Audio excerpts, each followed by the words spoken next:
Thank you so much for agreeing to help us with the ITBS, also known as the Iowa Assessments this year. We're excited to see how much our students have learned over the last year and to compare their achievement with other students across the country. This test will be given to all primer through 11th grade students. They will take tests on both days, Tuesday, May 7th and Wednesday, May 8th. Testing is actually from 8:30 to 11:30, but we will get started at 8 o'clock to make sure we have time to take attendance and get everyone where they need to be.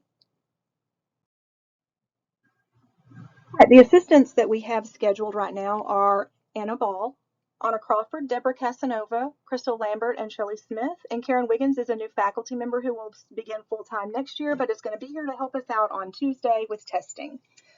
Miss Ball and Miss Crawford, you will be assisting Miss Gilmore and Miss Graves in their classrooms as test administrators, which means that you're there to help them with whatever they need. They have younger students or they have larger groups of students, so an extra set of hands and eyes is always helpful.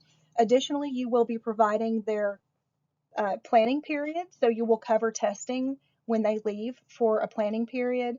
Don't worry, the test booklet makes this super easy. You just follow the directions and we'll make sure that you're ready and set for success before they leave the classroom.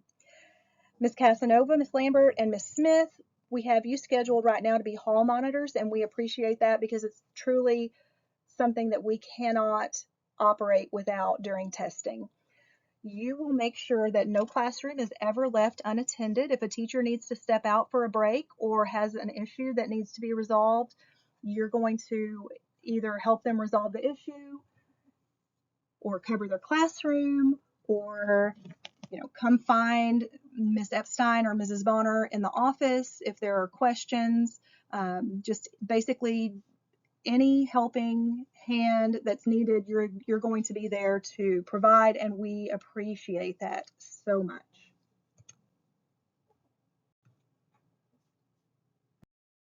On testing days, students will report to their first period classes at 8 o'clock. First period teachers will take attendance and just double check and make sure that students know where they're going for testing. At 8:15, we'll make an announcement to dismiss students to their testing rooms. At 8:20, the teachers in the testing room should begin handing out testing materials and create a seating chart. About 8:30, we ask that you present a short calming activity or devotional. Just do something to set the tone. Maybe just say a prayer, whatever you feel like your students might need to be calmed. And then you're going to administer several tests each day. You will receive a detailed schedule of tests with breaks included or suggested. So it's very step by step. You don't have to guess about what you should be doing, and we've tried to make it as easy as possible.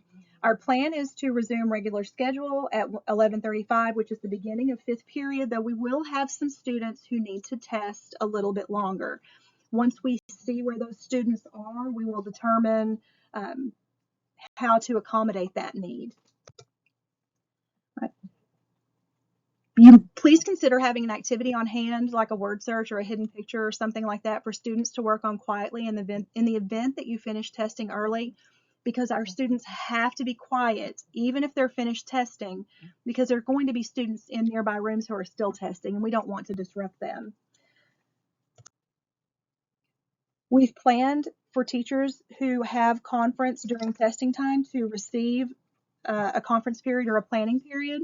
Mrs. Bryant will take her first period conference, and then she will cover Ms. Hoffman's second period conference before transitioning to hall monitor in the elementary hallway. Ms. Daniels will take first period conference before transitioning to hall monitor in the Decades Building hallway. Ms. Gilmore and Ms. Graves, your assistants, will cover your conference periods once they are confident that they're ready for you to leave the room.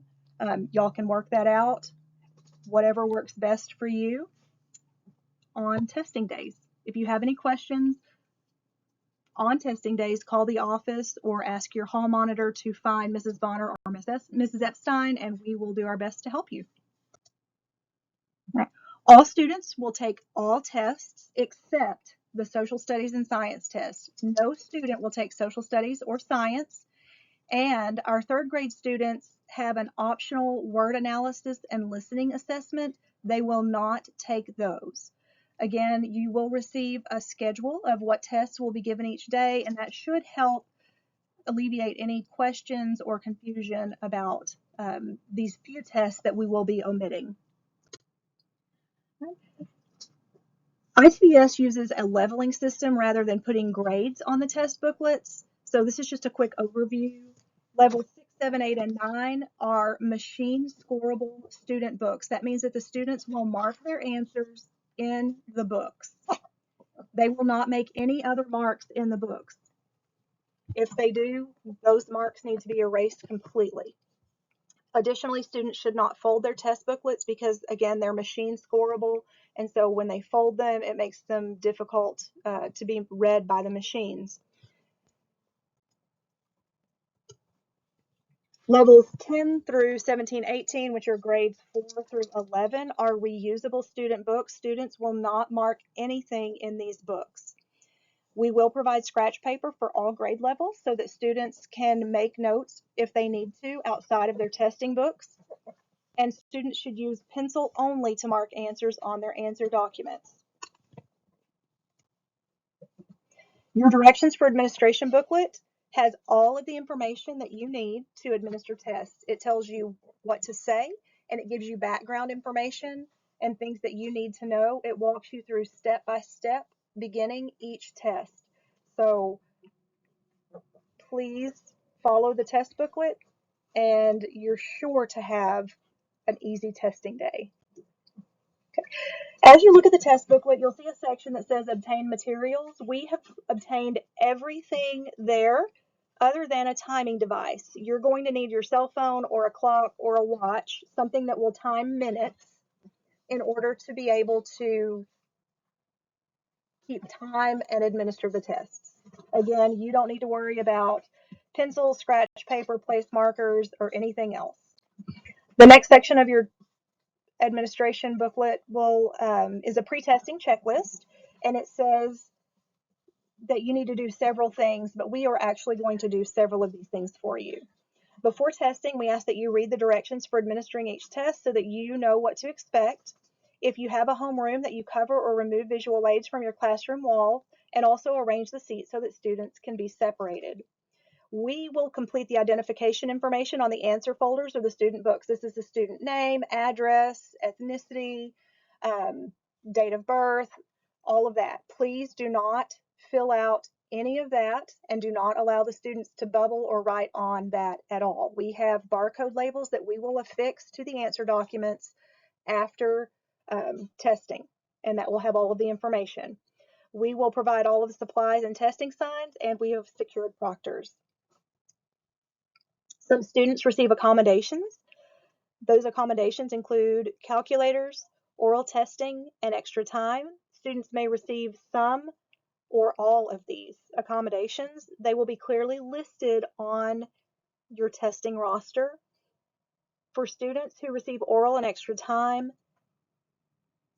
grades primer through 4th grade will be read question by question. The only thing you cannot read are the reading passages on the reading test. Okay. For 5th grade and up, we suggest that you do oral on request so that students don't get distracted and they can work more at their own pace. And then if they ask you to read a question or answer choices, you read just the part that they've asked you to read. Again, on these tests, you may not read the reading passages on the reading test, but you may read the questions and the answer choices. Calculators are only allowed on the math test and only for specific students or grade levels. It will be listed on your testing roster that you will receive with your materials on testing day, which students can have calculators. Okay. Primer 1st and 2nd grade tests are not timed, but the directions for administration book provides estimated times. And so that's what we've put on your schedule so that we can try to pace things. You may find that your students need more or less time as a whole, and that is fine. 3rd through 11th grade tests are timed. The amount of time to provide for each test is listed in your administration booklet. Please remember that students should not leave the classroom during an active test. restroom breaks, water breaks, any minor thing needs to wait until a scheduled break. If a student becomes ill or there's an emergency, we'll handle that, but we can't typically recoup that time. And so if they leave the classroom during a test, they just miss all of those questions because they don't get that time back. Okay. Again, on testing day, you'll pick up your testing materials from the upper office before 8 a.m. Take first period attendance by 8:05, and then ensure that your students know where to go for testing. At 8:15, we'll make an announcement to send students to their testing rooms. Hall monitors will be in each building. They can provide help or give short breaks to teachers. And finally, if you're administering a test, please read your directions for administration book. Seriously, just do it, please.